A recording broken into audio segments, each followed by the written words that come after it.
ស្រទុំនាងអើយមើលភ្នំបែបផ្សែងមើលមេឃស្រទុំនាងអើយមើលភ្នំបែបផ្សែង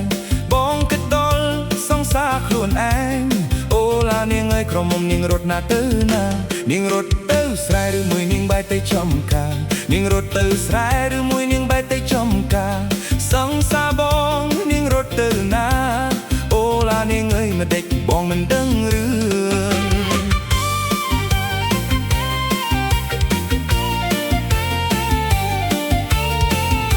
បងចោះទៅខ្មែរនាងអើយពីខែផលគុណបងចោះទៅខ្មែរនាងអើយពីខែផលគុណ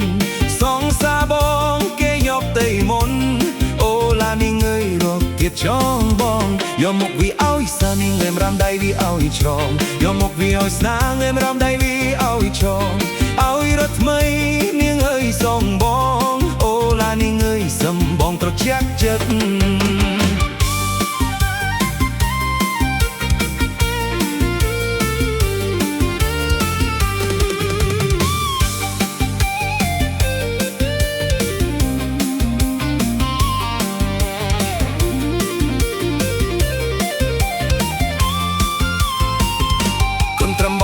ឃើញនាងអើយបងចង់តែរំកូនត្រឹមបងកងឃើញនាងអើយបងចង់តែរំបងលាដៃនាងអើយសឹងចាប់អូឡានាងអើយរំយើងស្រវឹងស្រាឲ្យតែប្របងរំមិនដែលមិនរឿងអីនឹងរណាឲ្យតែប្រមមិនដែលមិនរឿងអីនឹងរណាបងលាដៃរួមស្រួលហេហាអូឡានាងអើយបងថត់ស្រារំកូនត្រឹម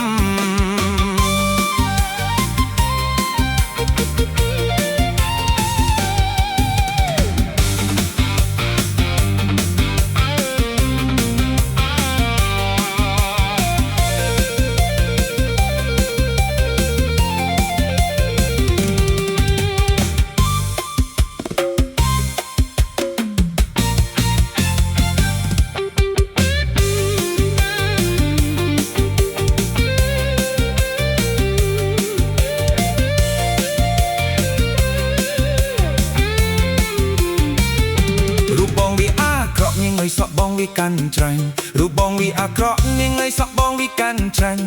នាងក្រមុំនាងអើយចាំស្រឡាញ់អូឡានាងអើយប្រចេះបាញ់កែបត្រង់ចេះជីកដំលងនាងអើយចេះជ្រុងក្បាលត្រង់ចេះជីកដំលងនាងអើយចេះជ្រុងក្បាលត្រង់ណែចេះ